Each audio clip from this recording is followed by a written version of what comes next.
저와 여러분들에게 주시는 하나님의 말씀입니다. 요한계시록 14장 1절로 5절까지의 말씀이고요. 제목 같이 함께 읽도록 하겠습니다. 시작.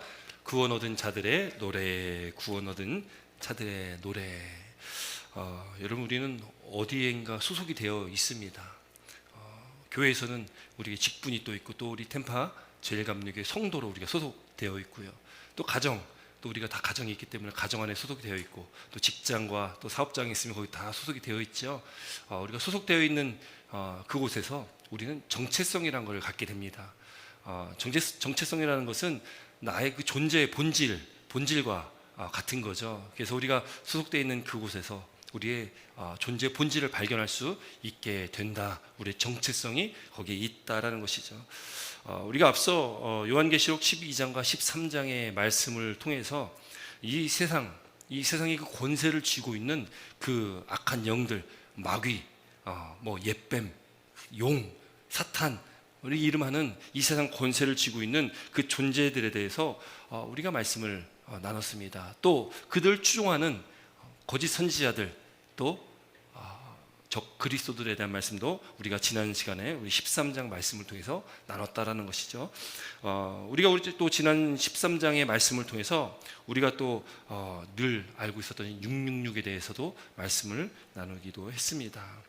여러분, 우리가 어디에 소속되어 있냐라는 것이 굉장히 중요한 이유는 무엇이겠습니까? 우리가 세상에 소속되어 있냐, 아니면 우리가 하나님께 소속되어 있냐, 그것이 우리의 정체성이요, 우리의 존재의 본질이라는 것을 우리가 깨달아야 된다는 것이죠. 여러분, 우리는 하나님께 속한 자라는 것을 믿으시기 바랍니다. 우리는 구원 얻은 자들이에요.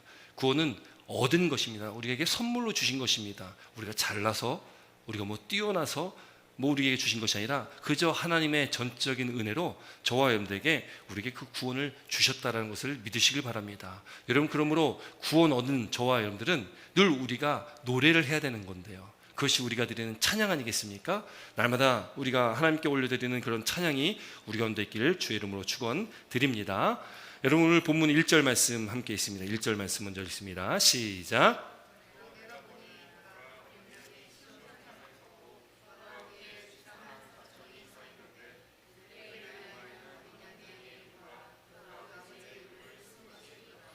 아멘. 여기 보니까요, 14장 1절 보니까 어린 양이 시온산에 섰고, 여기 서 계시다.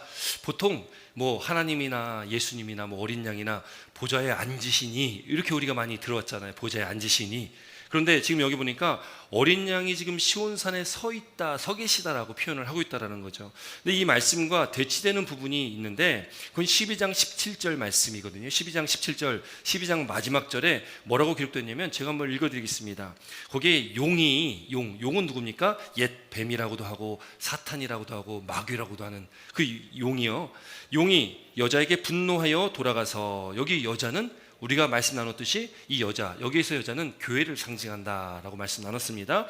교회, 이 여자에게 분노하여 돌아가서 그 여자의 남은 자손, 곧 그 남은 자손 누구냐? 성도다라고 말씀 나눴어요. 기억하신지 모르겠습니다. 2주가 지났기 때문에 아마 기억이 가물가물하실 것 같기 때문에 복습하는 차원에서 들어주시면 되겠습니다. 용이 여자에게 분노하여 돌아가서 그 여자의 남은 자손, 곧 하나님의 계명을 지키며 예수의 증거를 가진 자들, 성도죠. 성도들과 더불어 싸우려고 바다 모래 위에 서 있더라라는 것이 12장 17절 마지막 절의 말씀이었어요. 그러니까 용이, 이 마귀 사탄이 지금 바다 위에 모래 위에 서 있다.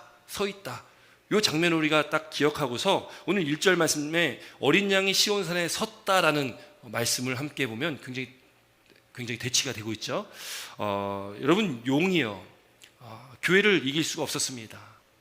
하나님의 보호하심과 하나님께서 함께 하심 가운데 교회를 이길 수가 없어요. 그러다 보니까 지금 12장 17절 말씀에 교회가, 이 용이, 이 마귀 사탄이 분노해가지고요, 이제 누구를 건드냐면은 여자의 남은 자손인 바로 성도들을 공격하려고 지금 서 있는 겁니다.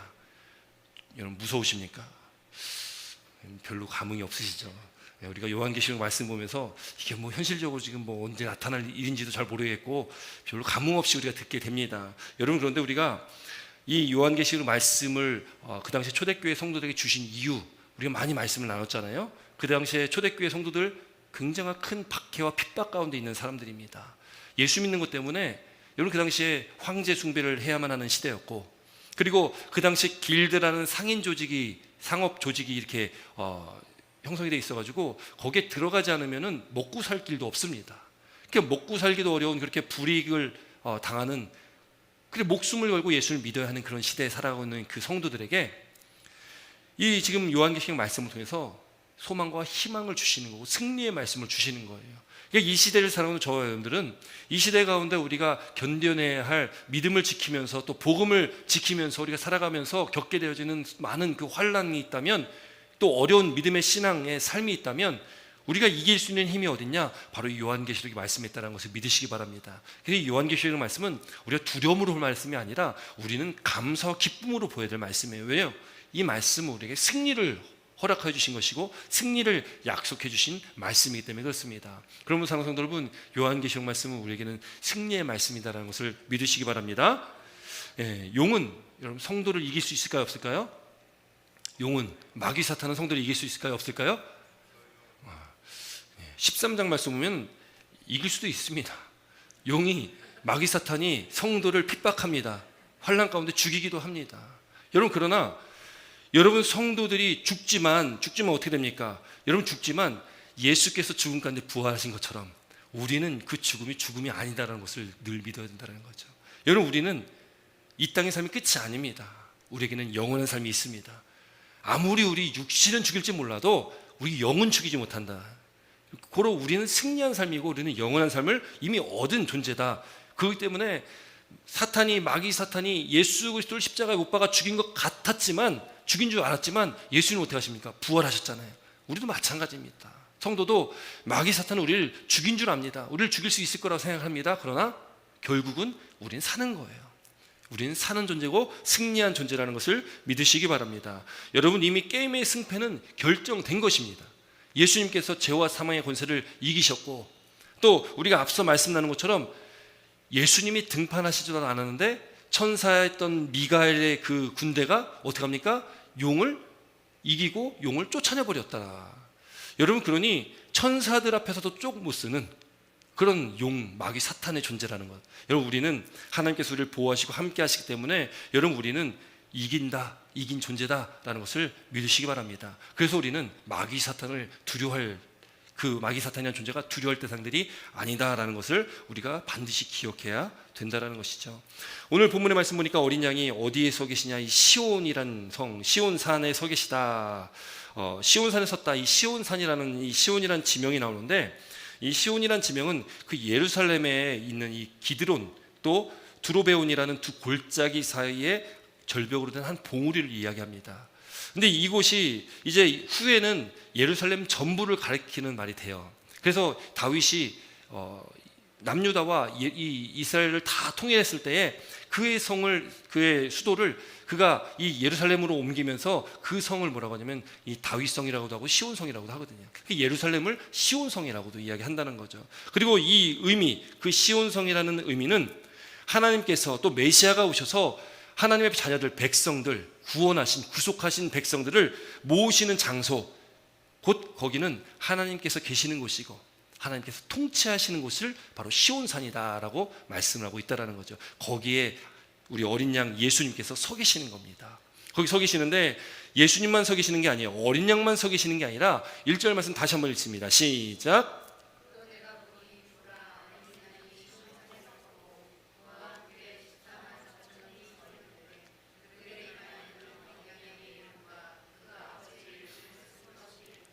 아멘. 여러분, 어린 양과 함께 누가 서 있다고요? 14만 4천. 여러분, 14만 4천이라는 의미는 우리가 많이 들으셨을 거예요. 기억나십니까? 14만 4천은 뭐 곱하기 뭡니까? 시는 나오는데 뭐라고 안 나오시는 것 같아요. 12 곱하기 1000 하면 14만 4천이에요. 12는 구약의 12지파, 또 12는 신약의 12사도들, 제자들, 또 1000이라는 숫자는 히브리에서 1000이라는 것은 셀 수 없이 허다하게 많다라는 것을 의미합니다. 그러니까 14만 4천이라는 숫자는 딱 그 정한 숫자의 개념으로서의 어떤 14만 4천 명, 뭐 신천지나 이런 이단들에서 이야기하는 14만 4천 명이 돼야지 그 안에 들어오면은 하나님의 뭐 신천지가 열린다, 뭐 그런 것이 아니에요. 14만 4천이라는 수는 하나님께 구원받은, 하나님께서 구원하여 주신 모든 믿는 모든 백성들, 구원받은 모든 백성들을 말하는 수입니다. 우리가 분명하게 기억을 해야 됩니다. 그러니까 14만 4천 명에 대해서 다른 이야기 들으면 안 됩니다. 이건 하나님께 구원받은, 하나님께서 구원하신 모든 믿는 자의 무리수, 셀 수 없이 허다하게 많은 무리다라는 의미를 갖고 있다라는 거예요. 그 14만 4천 명, 그 구원받은 백성들의 수니까 여러분, 우리도 그 안에 다 들어갈 수 있습니까? 들어가지 못합니까? 우리도 들어가는 거죠. 어린 양과 함께 서 있는 것은 구원받은 하나님의 백성들이 함께 서 있는 겁니다. 우리도 함께 그 자리에 서 있게 되는 거죠. 사실은 여러분, 그 어린 양과 또 14만 4천 명이 서 있는데 그들의 이마에는 무엇이 있냐? 그들의 이마에는요, 어린 양의 이름과 그 아버지의 이름 쓴 것이 있다. 이것을 다시 말하면 성령이 인쳐주셨다라는 거죠. 성령의 인치심을 받았다. 우리 이마에는 그 표를 받았다는 거예요. 우리가 앞서 13장 말씀에 여러분 666이라는 그 의미, 666의 의미에 대해서도 우리가 말씀을 나눴습니다. 짐승의 표, 이마와 오른손에 이 받았다는 짐승의 표, 우리가 지난주에 말씀을 나누면서 그 당시 초대교회의 이 노예들이, 종들이 그 로마 시대 사회에서, 그 당시 시대 속에서 종들은 그 표식을 받게 돼 있거든요. 우리도 조선시대에 노비 하면은 뭐 이마 이런 데 꽝 도장 찍어가지고 노비 표시를 했지 않습니까? 그런 것처럼 이마나 오른손에 그 표를 받는데, 그것과 마찬가지로 오른손과 이마에 짐승의 표를 받는다, 그걸 상징하고 있다는 거죠. 곧 그건 뭘 얘기하냐? 표를 받는 게 뭘 얘기하냐? 진짜 인치듯이 정말로 뭘로 불로 지져가지고 이마나 손목에다 표를 새기는 것이 아니라, 또 이 666이라는 숫자가 뭐 우리가 이야기하는 뭐 많이 들어왔던 뭐 카드나 뭐 바코드나 뭐 이런 것들이 아니라, 이 666의 그 인침이라는 건 뭐냐면 짐승, 모든 짐승의 이 약한 사단의 권세에 통제를 받는다는 것을 의미하고 있다는 거예요. 여러분, 그러므로 666이라는 것은 뭐 우리 어디 뭐 새겨지는 게 아닙니다. 뭐 바코드가 새겨지고 뭐 베리칩이 새겨지고 이게 아니고, 666이라는 것은 하나님을 섬기지 않고 세상을 섬기는, 세상에 속한 자들, 마귀 사탄의 그 권세에 속한 자들, 그들은 이미 666이란 그 표를 받고 있는 거라는 거죠. 그럼 우리는 뭘 받고 있습니까? 우리는 여기 1절에 나오는 거예요. 14만 4천 명이 받고 있는 게 무엇입니까? 어린 양의 이름과 아버지의 이름 쓴 것이 우리 이마에 인쳐진 거예요. 어떻게 해요? 어떻게 인쳤습니까? 성령으로 인쳐주셨고, 우리가 깨달을 수 있는 것은 성령이 내주하시면 이미 우리는 인침 받은 자다라는 것을 우리가 앞서서도 말씀을 나눴습니다. 여러분, 그래서 우리 소속은 누구예요? 우리 소속은 하나님께 있습니다. 우리의 소속은 어린 양 예수께 우리가 소속되어 있는 겁니다. 우리는 이미 666과는 상관없는 존재가 되어 있는 겁니다. 뭐 베리칩이 이런 거 아니에요. 절대 그런 거에 현혹되지 마시기 바랍니다. 우리는 이미 어린 양 예수 그리스도께 속한 자들이다. 우리는 이미 성령으로 인침 받은 자라는 것을 믿으시기 바랍니다.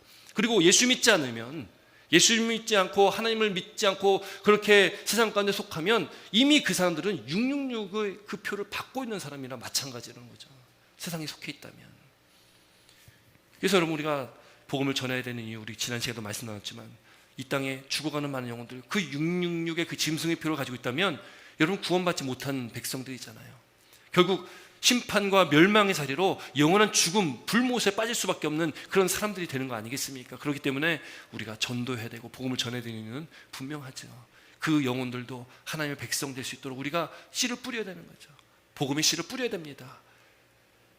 날마다 하나님의 말씀 가운데 사시고, 또 우리 삶의 모습 가운데서 예수의 형상, 하나님의 형상이 나타남으로 우리를 통해서 또 그 복음의 씨앗이 뿌려짐으로 많은 사람들이 예수님께 돌아오는 그런 놀라운 역사가 있기를 주의 이름으로 축원드립니다. 여러분께서 우리가 666이라는 표시 잘 기억해야 됩니다. 절대 잊으시면 안 됩니다.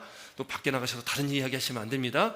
또 밖에 나가셔서 뭐 베리칩 이런 데 현혹되시면 안 되고, 여러분, 우리가 분명하게 말씀을 통해서 우리가 깨달아야 된다라는 거죠. 6이라는 숫자는, 여러분, 7은 하나님의 숫자잖아요. 완전 숫자잖아요. 7에서 하나가 빠진 숫자입니다. 그래서 이 6은 불완전 숫자입니다.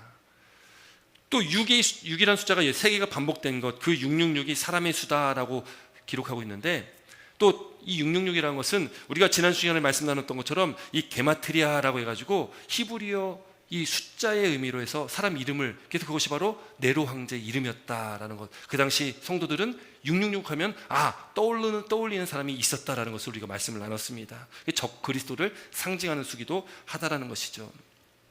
666은요, 7에 미치지 못하는 숫자입니다. 결국 그게 뭘 의미하겠습니까?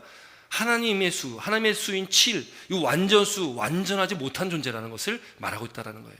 결국에 이 7에서 하나 빠진 정말 부족한 그 숫자이기 때문에 결국엔 실패로 갈 수밖에 없는 거예요. 결국에는 멸망으로 갈 수밖에 없는 수가 바로 6이라는 숫자입니다. 그러니까 이 사탄들은, 이 마귀 사탄, 이 용은 결국에는 심판의 자리로 밖에 갈 수 없다라는 것을 우리가 반드시 깨달아야 된다는 거예요.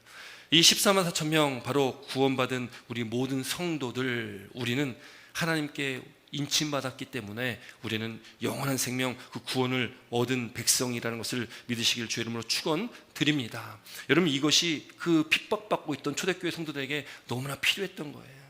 너무나 필요했던 겁니다. 왜요? 그 당시 그 성도들이요, 그렇게 핍박받으면서 불합리한 그런 사회 속에서 불리한 대접을 받고 또 생계도 유지하기 어려운 그런 삶을 살아가던 그들이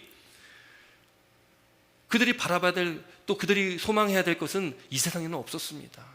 오직 하나님 하늘 보좌, 오직 어린 양 대신 예수 그리스도를 바라보는 것이 그들이 소망이었고, 그들이 그것을 바라보고 사는 것이만이 그들이 우리 이 땅의 삶을 살 수 있는 원동력이 되었다라는 것이죠. 여러분, 오늘 그 인침받은 하나님의 백성들, 구원받은 하나님의 백성들이요, 지금 그 인침받은 사람들이 하나님을 찬양하며 나아가는데요, 우리 2절 말씀 함께 있습니다. 2절 3절 말씀 함께 있습니다. 2절과 3절입니다. 시작.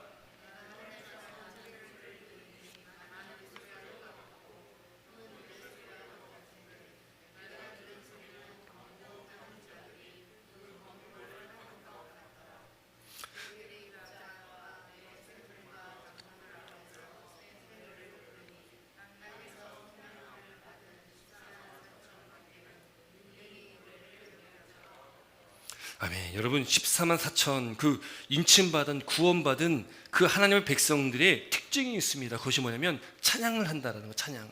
지금 여기 2절 말씀 보니까 하늘에서 소리가 나는데 그 소리를 들으니 많은 물소리와 같고 큰 우레소리와도 같은데 내가 들은 소리는 검은 고 타는 자들이 그 검은 고를 타는 것 같더라. 이 보니까 뭐 들었는데 그 뭐뭐 같고 뭐뭐 같고 뭐뭐 같고 하니까 그냥 그것과 비슷하다라고 이렇게 이야기를 하고 있는 것이죠. 뭐라고 이게 표현할 수가 없으니까 사도 요한이 표현할 수 있는 방법을 가지고 좀 표현을 하고 있다라는 거죠. 여기 보면은 많은 물소리와 큰 우레소리, 뭐 이런 소리들은 보통 하나님께서 임재하실 때, 하나님께서 나타나실 때에, 그렇게 역사되어졌을 때에 이렇게 나타나는 현상 중에 하나가 이 많은 물소리와 큰 우레소리였습니다. 그러니까 하나님의 영이 임하는, 하나님께서 주의 현현, 그러니까 하나님께서 예수께서 나타나시는 그 놀라운 역사가 지금 임하고 있다라는 것이죠. 그리고 검은 고 타는 자들이 그 검은 고 타는 것과 같더라. 뭔가 이게 단순한 것이 아니라 멜로디도 있고 좀 이렇게 웅장한 어떤 그런 노래소리 같은 웅장한 노래가 울려 퍼졌던 것 같습니다. 그때에 보좌 앞과 내 생물과 장로들 앞에서, 보좌 앞은 하나님의 보좌를 말씀하고 있고요, 내 생물은 천사들의 대표성을 띠는 그런 존재들이고요, 이 장로들은 구원받은 하나님의 백성들을 대표하는, 대표성을 띠는 사람들이 장로들입니다. 그들이 앞에서 새 노래를 부르는데 누가 부릅니까? 14만 4천 명이 노래를 부르는 거예요. 여러분, 14만 4천 명이 함께 노래를 부른다면 그 소리가 얼마나 웅장하겠습니까? 그 한국의 어떤 교회가요, 그 연세중앙교회라는 교회가 있습니다. 윤석전 목사님 계신 교회인데, 교회가 1년에 한 번씩 성탄절쯤 되면은 전 성도가 굉장히 큰 교회거든요. 뭐 전 성도가요, 전체가 다 옷을 다 맞춰 입고서 전 성도가 성가대가 돼가지고 찬양을 하는 그런 영상들 인터넷에 이렇게 유튜브에 보면 볼 수가 있습니다. 정말 전 성도가 옷을 다 맞춰 입고서요, 그 한 목소리에 찬양을 하는데 굉장히 웅장하더라고요. 거기 뭐 몇 명이 뭐 정확히 모르겠지만 그건 아무래도 뭐 10,000명 이상이 모여 앉은 것 같아요. 굉장히 많은 인원이 모여 앉았습니다. 그런데 여기 지금 14만 4천 명, 이 14만 4천이라는 것은 셀 수 있는 14만 4천이 아니라 허다하게 셀 수 없는 큰 무리들 아니겠습니까? 그 엄청난 무리가 새 노래로 그렇게 하나님께 찬양을 올려드린다는 그것을 상상해 본다면 뭐 사실 상상하기도 쉽지가 않을 것 같아요. 그런데 어마어마한 엄청난 웅장한 그런 찬양 소리가 되지 않겠습니까? 지금 그들이 지금 새 노래를 부르는데 땅에서 속량받은 14만 4천 밖에는 그 능히 이 노래를 배울 자가 없더라. 여러분, 구원받은 하나님 백성만 깨달을 수 있는 거예요. 구원받은 하나님 백성만. 여러분, 우리가 찬양을 하지 않습니까? 찬양을 하는데 여러분, 우리가 찬양을 할 때에 예수님을 우리가 만나고 구원의 확신 가운데 여러분, 찬양을 뭐라고 합니까? 찬양은 곡조 있는 기도다라고도 얘기하잖아요. 여러분, 우리가 찬양할 때에 우리가 그 은혜를 생각하고 그 가사를 생각하면서 찬양하면 그 찬양의 가사 가운데 우리에게 주신 놀라운 은혜를 체험하고 경험할 수가 있습니다. 근데 하나님과 만남이 없이, 그 인격적인 만남 없이 찬양을 쉽게 하기도 힘들지만, 찬양을 한다고 그게 그렇게 마음에 와닿는 그런 찬양이 되지 않는다라는 거죠. 그죠? 그냥 노래하듯이 그저 우리가 흥얼흥얼거리는 그런 노랫말 정도밖에 되지 않는다라는 거예요. 그러나 우리가 하나님을 알고 그 은혜를 알고 그 가사를 생각할 때에 하나님께서 주신 놀랍고 크신 은혜를 우리가 깨닫고 그 은혜 가운데 찬양을 한다면 정말 눈물이 줄줄 흐르는, 정말 그런 우리가 온 마음과 정성을 다하는 그런 찬양을 우리가 드리지 않습니까? 여러분, 지금 이 새 노래라는 것은 하나님께 구원받은 그 백성들은 그 의미를 아는 거예요. 여러분, 하나님의 은혜를 아는 우리는 그 찬양의 의미를 알고 찬양을 하지 않습니까? 그 눈도 감고 손도 올리고 우리가 그렇게 찬양하지 않습니까? 여러분, 그 찬양, 그 모든 찬양이 다 새 노래라는 것을 믿으시기 바랍니다. 여러분, 우리가 그렇게 새 노래로 부르는 거예요. 여러분, 그 노래, 여러분, 예배의 기본은 찬양이죠. 여러분, 천국 예배, 천국에서 천상에서 드리는 그 예배의 기본도 찬양이라는 것을 믿으시길 주 여러분 축원드립니다. 여러분, 천국에 가면 설교자가 있을까요, 없을까요? 설교자가 있을까요, 없을까요? 찍어보시기 바랍니다. 설교자가 있다, 없다. 설교자 있다 한번 손들어 보시기 바랍니다. 설교자가 없다 한번 손들어 보시기 바랍니다. 이것도 아니고 저것도 아니면 뭔지 모르겠습니다. 여러분, 천국에 가면 설교자가 있을까요? 예. 천국에 가면 설교자가 없습니다. 왜요? 왜 그럴까요? 왜 그럴까요? 예수님이 말씀이신데, 예수님이 말씀 자체이신데 예수님과 함께 있는 우리에게 무슨 말씀이, 설교가 필요할까요? 여러분, 예수님과 함께 있는데 여러분, 우리에게 무슨 설교자가 필요하겠습니까? 예수님께서 함께 하심이 말씀 자체가 우리와 함께 하시는데 여러분, 천국에는 설교자가 없을 것입니다. 여러분, 그러나 이 천국에 설교는 없을 테지만 있어야 될 것이 있는데 그게 뭘 것 같습니까? 반드시 있어야 되는 것은 바로 찬양은 반드시 있다라는 거예요. 그래서 우리가 이 땅에서 찬양하는 것이 너무나 중요한 것입니다. 이 땅에 찬양하는 것이 너무나 중요한 거예요. 왜? 이 찬양의 대상은 누굽니까? 이 찬양의 대상은 우리가 찬양을 받는 게 아니잖아요. 이 찬양의 대상은 하나님께 올려드리는 것이 찬양입니다. 하나님께 올려드리는 것이 찬양이에요. 여러분, 이사야 43장 21절에도 이 백성은 내가 나를 위하여 지었나니, 하나님께서 하나님을 위해서 지었다라는 거예요. 왜요? 나를 찬송하게 하려 함이라. 하나님께서 저와 여러분들 지으신 목적이 있는데요, 그 지으신 목적은 하나님께서 찬송받기 위해서 우리를 지으셨다라는 거예요. 찬양과 찬송이 무엇입니까? 하나님을 경배하는 것이고 하나님을 인정하는 것이고 하나님께 영광을 올려드리는 것이고 하나님께 감사드리는 것이 찬송입니다. 찬양입니다. 여러분, 은혜가 떨어지면 찬양이 나옵니까, 안 나옵니까? 찬양 안 나와요. 은혜가 떨어지면 찬양이 안 나옵니다.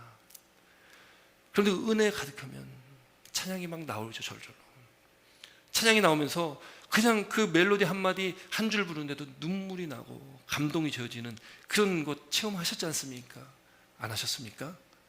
여러분, 우리는 그런 걸 체험하며 살아가야 됩니다. 왜요? 우리 안에 은혜가 있다면 찬양에 감동이 있어야 되고, 그 찬양은 죽은 찬양이 아니라 죽은 가사가 아니고 살아계신 하나님을 찬양하는 것이기 때문에 그 찬양은 살아있는 찬양이고요, 그 새 노래라는 것을 믿으시기 바랍니다. 그래서 우리 찬양할 때 그냥 흥얼흥얼대는 것이 아닙니다. 다른 생각하면서 그냥 노랫말 가사 그냥 부르는 것이 아닙니다. 살아계신 하나님께 우리 마음을 다하고 뜻을 다해서 찬양 드리려는 것이라는 거죠. 그래서 우리가 전적으로 표현을 해야 됩니다. 은혜가 되면 그래서 우리가 손도 들고 우리가 표현할 수 있는 모든 것들을 표현을 해야 된다는 거죠. 어떤 사람이 찬양 집회에 갔는데요, 옆에 있는 분이 막 볼을 막 때리더래요. 왜 저 사람이 볼을 때리면서 찬양하나. 유심히 봤더니 한쪽 팔이 없는 거예요. 박수를 치고 싶은데 박수를 못 치는 거예요. 자기 볼떡이를 때리면서 찬양을 하는 거예요. 여러분, 그런 믿음 얼마나 훌륭합니까, 여러분? 우리가 찬양할 때 우리 마음을 다하고 뜻을 다하고 생명을 다해서 하나님도 사랑해야 되고, 그 사랑하는 하나님께 전심으로 찬양드리는 것은 우리의 모든 것을 피워내서 우리 모든 것을 들어서 우리는 찬양을 해야 된다는 거죠. 바로 우리가 살아가야 될 목적이라는 것을 믿으시기 바랍니다. 우리가 지금 이 땅에서도 찬양을 해야 되는 이유가 분명한 것이고, 우리가 천국에 가서도 우리가 해야 될 것은 바로 하나님께 찬양드리는 것이라는 것을 믿으시길 바랍니다. 여러분, 그 찬양, 오늘 본문의 요한계시록에 하나님께서 이 사도 요한에게 하늘의 예배를 보여주면서 특별히 이 찬양을 강조하신 이유가 무엇일까요? 여러분, 이 악한 세상에서 우리가 살아가면서 지금 아직까지는 사단의 권세가, 악한 영이 이 세상의 권세를 붙들고 있는데, 이 악한 세상에서 살아가면서 그 어둠의 권세, 악한 사단의 권세와 맞서 이길 수 있는 그 능력이 바로 우리 찬양이라는 것을 믿으시기 바랍니다. 여러분, 찬양에는 능력이 있습니다. 여러분, 찬양은 마귀 사탄을 쫓을 수 있는 능력이 있고요, 찬양은 우리 삶을 변화시킬 수도 있습니다. 그 찬양의 능력을 우리가 반드시 깨달아야 되는 것이고, 그 능력, 바로 곡조 있는 기도로 늘 우리가 매일매일 삶 가운데 찬양을 하나님께 드리시는 저와 여러분 되시기를 주의 이름으로 축원드립니다. 여러분, 제가 중학교 때요, 갑자기 가수 한 명이 되게 좋아졌습니다. 그때 제가 중학교 때 유명했던 가수, 기억하신지 모르겠습니다. 뭐 녹색지대, 굉장히 뭐 그런 발라드 가수들인데요. 뭐 김정민도 그때 한창 좀 유명했었고요. 뭐 그런 분들이 이렇게 발라드 가수가 굉장히 좋더라고요. 근데 그 노래를 이렇게 듣는데 그 가사가요, 머릿속에서 떠나질 않는 거예요. 예배 시간에도 그 가사가 이렇게 생각나더라고요. 흔히 예전에 당구 치시는 분들이 당구에 한참 빠지면 예배 시간에도 이렇게 뭐 천장에 막 당구대가 그려진다 막 이런 얘기 많이 했거든요. 바둑 좋아하시는 분들은 막 바둑판이 막 그려지는 거죠. 저도 중학교 때 그걸 경험하고서요, 그때 딱 결단한 게, 이 가요를 들으면 안 되겠다라는 결단을 딱 했습니다. 그리고 찬양을 많이 들었던 거죠. 근데 가요를 듣고 그 다음에 이제 찬양으로 제 삶이 이렇게 바뀌었을 때 더 큰 은혜가 저에게 있었고, 그 어린 시절에 그 찬양을 통해서 많은 은혜를 받았던 적이 있습니다. 여러분, 우리가 찬양 가운데, 찬양 안에서 찬양 드리며 살아가야 될 이유는 분명합니다. 여러분, 그것은 우리의 기도이기 때문에 그렇습니다. 영적 고백이기 때문에 그렇습니다. 또 그 찬양을 하나님께서 기뻐 받아주시기 때문에 우리는 하나님을 반드시 찬양해야 되는 것이고, 그것이 우리를 지으신 하나님의 목적이라는 것을 믿으신 저와 여러분 되시기를 주의 이름으로 축원드립니다. 여러분, 그렇게 구원받은 하나님의 백성들은 새 노래로 찬양을 해야 되는 거예요. 또 구원받은 하나님의 백성들은 또 어떠한 존재냐? 우리 4절 말씀 함께 있습니다. 4절입니다. 함께 있습니다. 시작.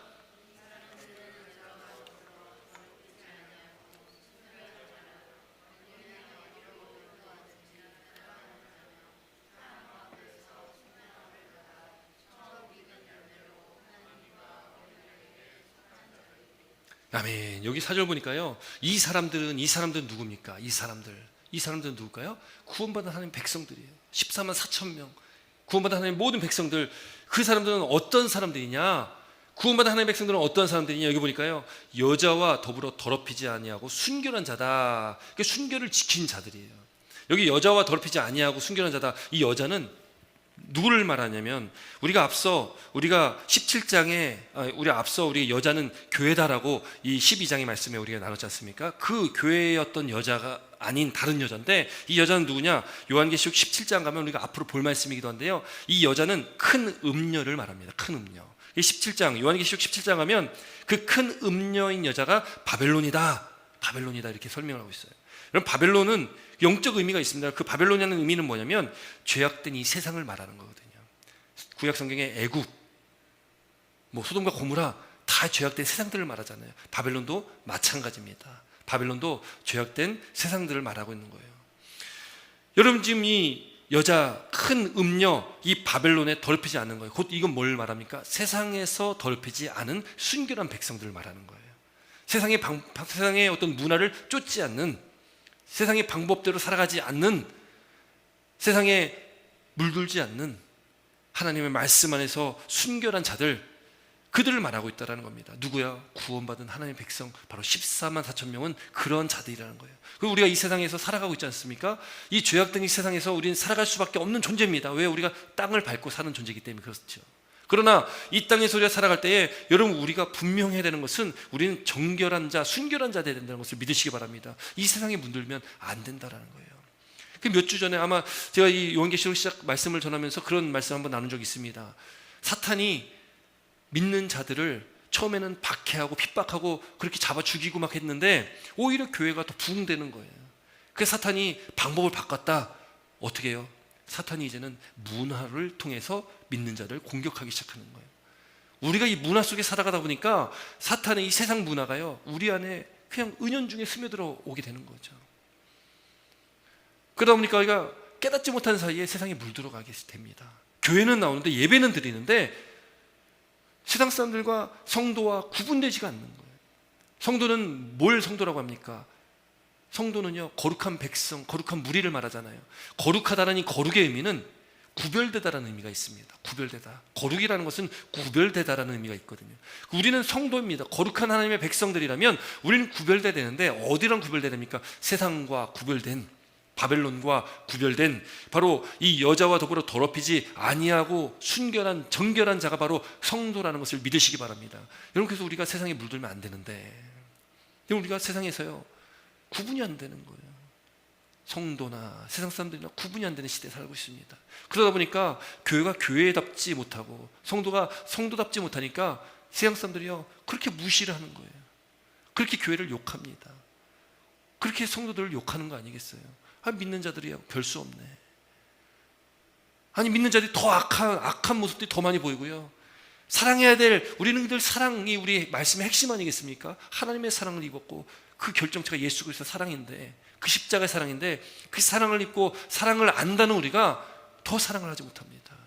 더 이기적이고 더 개인적이고 더 나만을 위해 살아가고 나중심적이고, 그 세상과 똑같은 거 아니에요.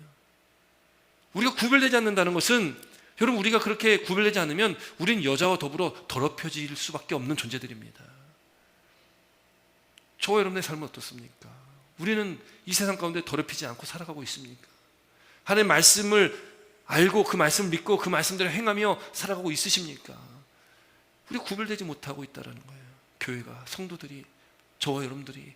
그래서 우리가 오늘 이 말씀을 통해서 다시 한번 우리가 결단하며 돌이켜야 될 것은, 우리가 구별된 자로서 우리가 이 세상, 이 큰 음녀 바벨론에 물들지 않고 세상 문화에 물들지 않고 우리가 하나님 말씀 안에 순결한 자, 정결한 자 되야 된다는 것을 믿으시길 주의 이름으로 축원드립니다. 여러분, 그 사람들은 어떤 사람입니까? 여기 4절 말씀 보니까요, 다시 한번 4절 말씀 읽습니다. 시작.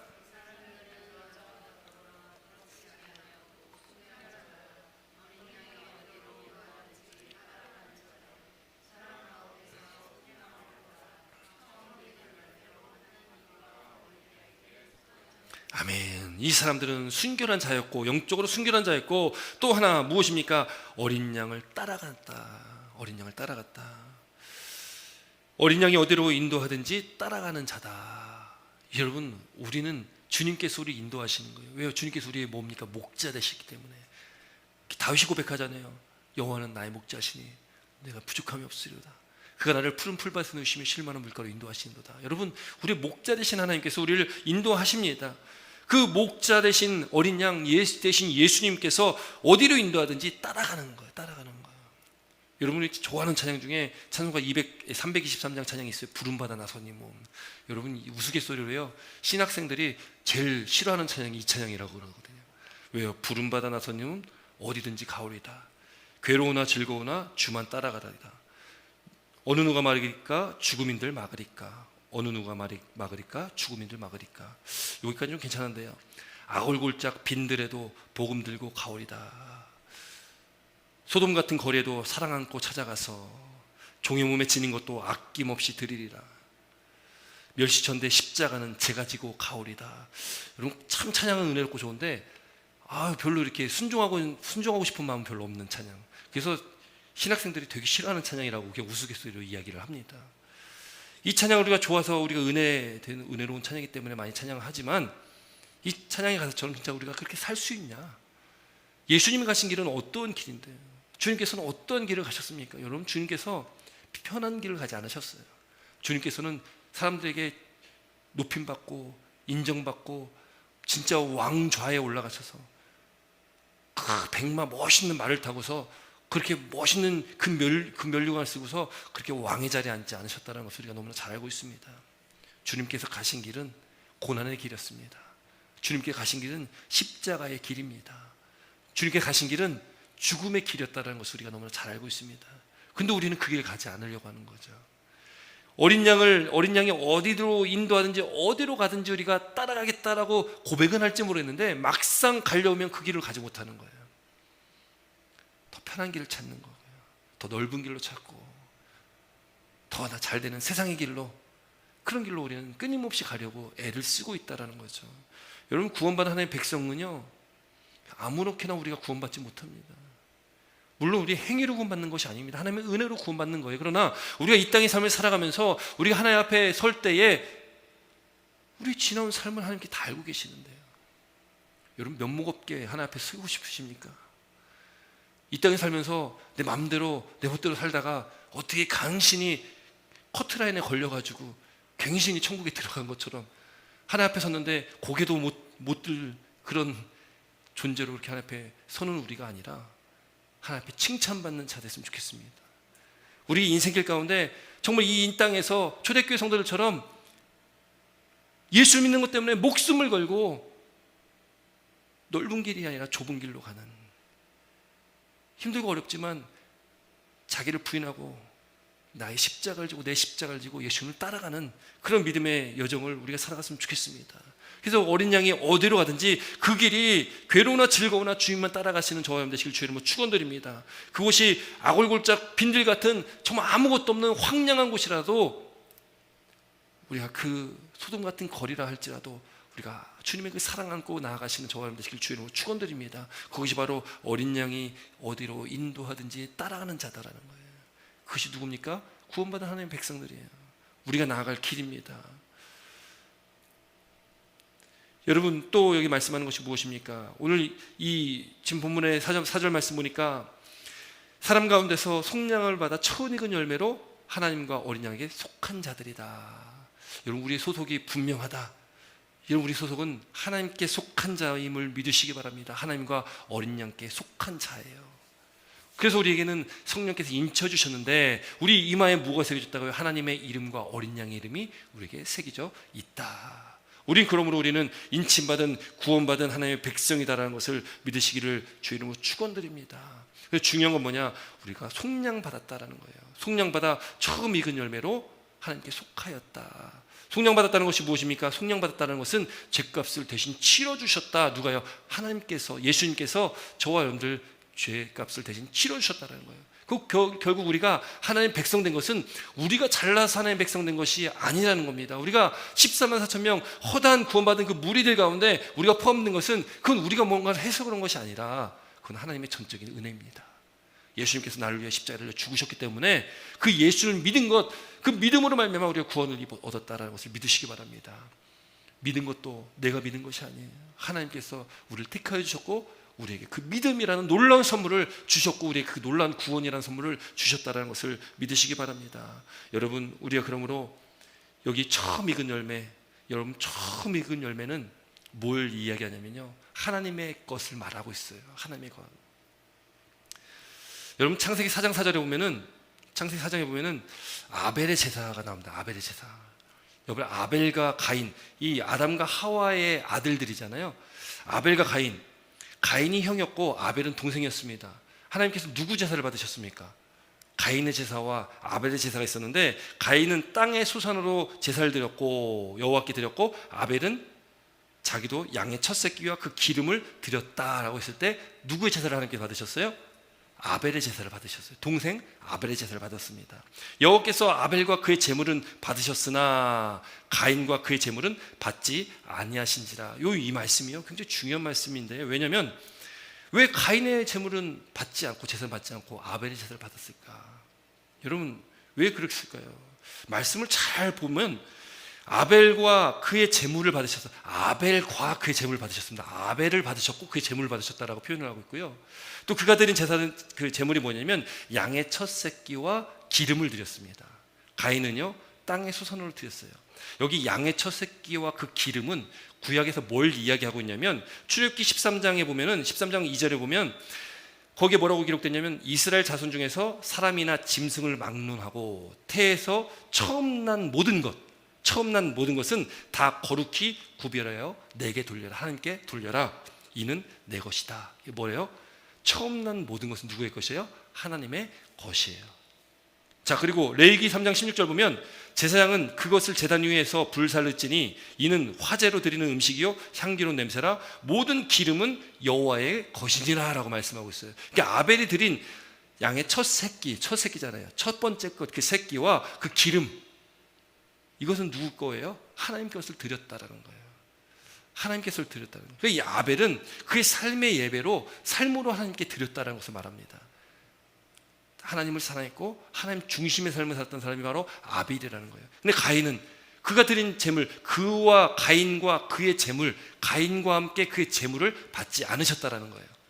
가인의 삶이 어떤 삶이었을까 정확하게 기록이 되어 있지 않지만 여기 창세기 4장 6절에 보면 7절에 보면 이렇게 하나님께서 말씀하시거든요. 하나님께서 말씀하시기를 내가 가인이 네가 선을 행하면 어찌 낯을 들지 못하겠느냐. 선을 행하지 아니하면 죄가 문에 엎드려져 있느니라. 죄가 너를 원하나 너는 죄를 다스릴지니라. 이 가인은요 하나님께서 평가하시기를 그가 선을 행하지 아니했다라는 거예요. 그의 인생이 그의 삶이 하나님의 영광되지 하나님께 영광 돌리지 못했다라는 거예요. 가인과 그의 재물을 받지 않으시는 겁니다. 우리 삶의 예배가 그래서 엄청 중요한 거예요. 우리가 날마다 새 노래로 찬양하며 우리 삶의 예배를 드려야 되는 이유가 거기 있다라는 거예요. 또 우리가 양의 첫 새끼와 그 기름을 하나님께서 구별하여 드리는 것처럼 우리 삶의 예배를 통해서 또 우리가 하나님 것을 구별하여 드릴 수 있는 믿음의 삶이 우리가 되어야 된다고 해서 믿으시기 바랍니다. 여러분 우리 삶 가운데 하나님의 것은 어떤 것입니까? 하나님의 것은 어떤 거예요? 여러분 하나님의 것은 어떤 것입니까? 여러분 우리 삶 전부가 하나님의 것이라는 것을 믿으시기 바랍니다. 우리 모든 것은 하나님께 속했다라는 것을 믿으시기 바랍니다. 여러분 그 믿음의 표현이 11조를 드리는 거고요. 11조라는 것은 모든 것이 하나님께로 왔음에 그것이 하나님 것임을 인정하고 하나님께 10분의 1을 드립니다라는 표현입니다. 그래서 우리가 11조를 드리는 거거든요. 우리 삶은 하나님께서 주신 겁니다. 우리 삶의 전부는 하나님 것입니다. 내 것이 아니에요. 여러분 죽을 때 우리가 이 세상에 가지고 있는 것 하나 뭐 가져갈 거 있습니까? 아무것도 없잖아요. 아무것도 없습니다. 다 놓고 가야 될 것들이에요. 내 것이 아무것도 없습니다. 올 때도 아무것도 없었습니다. 사실은 여러분 올 때 태어났을 때 아기가 태어날 때 뭐 손에 뭐라도 쥐고 태어납니까? 엄마 탯줄이라도 잡고 태어납니까? 아무것도 안 잡고 태어나잖아요. 갈 때는요, 갈 때도 아무것도 못 잡고 갑니다. 그게 우리 인생이라는 거예요. 근데 우리는 착각을 해요. 이 땅에서 우리가 가지고 있는 것이 내 것이라고 생각을 합니다. 그러니 거기서부터 큰 문제가 시작되는 거예요. 하나님이 인정하지 않는 것입니다. 하나님이 나의 주인이시오 나의 왕이심을 나의 주권자심을 그걸 인정하지 않는 거예요. 내가 내 삶의 주인이라는 겁니다. 왜요? 내 건데 어때? 내 마음대로 쓰는 건데 어때? 내가 갖고 있는 내가 열심히 해서 열심히 공부해서 내가 열심히 일해서 배우는 건데 내가 갖는 건데 어때? 큰 착각이라는 거죠. 우리의 모든 것은 하나님께 주신 것이고 여러분 하나님께서 맘만 먹으시면 금방 걷어가시는 거 아니에요. 그러나 하나님의 사랑으로 우리를 지키시고 보호하시고 우리에게 주시고 맡겨주신 것이라면 우리가 청직이라면 하나님께서 주인이 우리에게 맡겨주신 것을 우리는 이 땅에서 잘 관리하고 어떻게 하면 이것을 통해서 하나님께 영광을 올려드릴 수 있을까? 어떻게 하면 우리가 이 주신 것들을 통해서 하나님께 기쁨이 될 수 있을까? 여러분 그것을 우리는 늘 고민하면서 하나님의 영광을 위해서 살아가는 것이 바로 구원받은 하나님의 백성들의 삶이라는 것을 믿으시길 주의 이름으로 축원드립니다. 여러분 그렇기 때문에 우리가 하나님과 어린 양에 속한 자들은 5절 함께 있습니다. 5절입니다. 5절입니다. 시작. 아멘. 거짓이 없고 진실하다라는 거, 진실하다. 그 입에 거짓이 없는 거예요. 우리 입술에 거짓이 없습니다. 여러분 세상은요 거짓말 투성이거든요. 세상은 거짓말 투성입니다. 세상에서 이야기하는 행복, 평안, 여러분 세상에서 얘기하기는 행복과 평안한 어떤 방법들 유튜브에 얼마나 많이 나옵니까? 행복하게 사는 법, 평안하게 사는 법, 뭐 이런 거 치면 엄청 많이 나옵니다. 여러분 그게 정답이 될 수 있을까요? 절대 정답이 될 수가 없습니다. 우리는 세상에서 행복을 완전한 행복을 누릴 수도 없고요, 완전한 평안도 우리가 세상에서 얻을 수도 없습니다. 왜요? 우리는 세상에 속한 자가 아니기 때문에 그래요. 우리는 하나님께 속한 자들이기 때문에 하나님 안에서만 우리가 행복할 수 있는 거예요. 진정한 행복을 얻을 수 있는 겁니다. 진정한 평안을 얻을 수 있다는 거죠. 예수께서 말씀하셨잖아요. 내가 주는 평안은 세상에서 주는 것과 다르다. 그걸 깨닫는 게 은혜라는 것을 믿으시기 바랍니다. 그래서 우리는 이 세상에 속한 자가 아니고 세상에는 이 사탄은 이 세상의 문화는 끝까지 거짓말합니다. 세상에 복이 있고 또 구원도 세상에 구원 얻을 방법이 많다라고 얘기하는 거예요. 왜 교회만 구원이 있다고 자꾸 이야기하냐? 구원은 여기도 있고 저기도 있고 저기도 있고 여기도 있을 수 있으니까 그런 소리 하지 말라는 것이 세상입니다. 여러분 구원은 오직 예수 그리스도밖에 없습니다. 그 세상은 거짓말하잖아요. 자꾸 다른 곳에 길이 있다고 우리를 자꾸 꼬시는 것이 세상입니다. 그게 마귀의 전략입니다. 자꾸 뭔가 달달한 소리를 자꾸 들려줍니다. 거기 우리가 현혹되면 안 된다는 거예요. 세상의 방법들을 끊임없이 우리에게 들려줍니다. 얼마나 많습니까? 그런데 거기 현혹되면 안 된다는 거예요. 우리가 갈 길은 이미 정해졌고 우리가 갈 길은 이미 하나님 말씀이 다 기록이 되어 있다는 거예요. 하나님 말씀의 길로만 우리가 나아가면 된다는 것입니다. 여러분 속지 마시기 바랍니다. 세상에 거짓말에, 세상에 거짓 입술에 속지 마시기 바랍니다. 그럼 하나님 믿는 백성, 구원받는 백성인 저와 여러분들은 우리 입술부터 단속해야 되는 거예요. 그 시편에 여러분 다윗이 뭐라고 고백합니까? 내 입술에 파수꾼을 세워주십시오. 파수꾼을. 내 입술을 지켜달라는 거예요. 내 힘으로 안 되니까 하나님 내 입술에 파수꾼 좀 세워주십시오.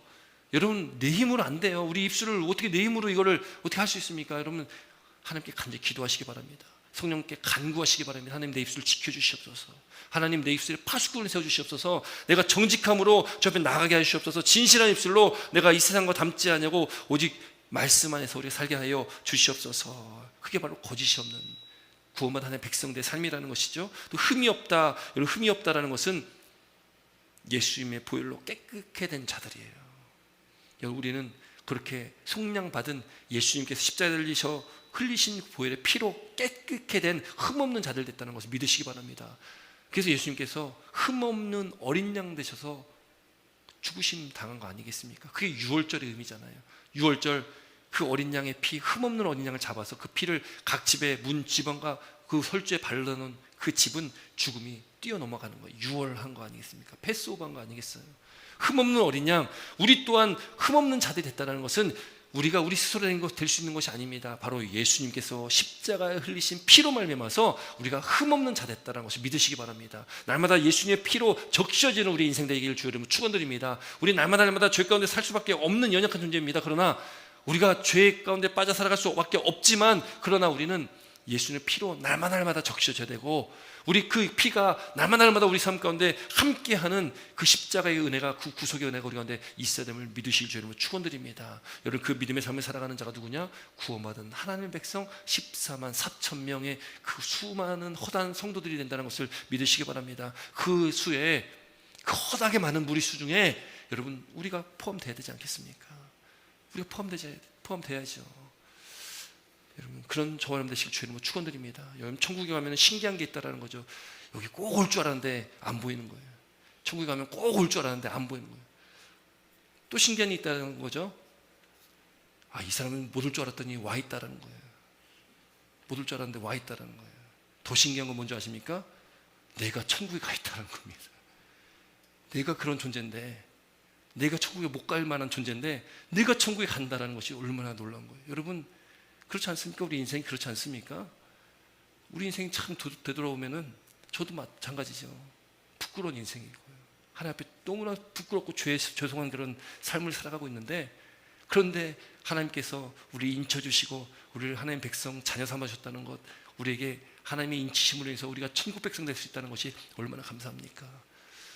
천국 가셔서 놀라시지 마시기 바랍니다. 이 땅에서 말씀 안에서 그 말씀을 지키시고 말씀 안에서 구원받은 백성으로서의 합당한 삶을 사셔서 여러분 하나님께 칭찬받는 성도들 되시기를 주의 이름으로 축원드립니다. 기도드리겠습니다.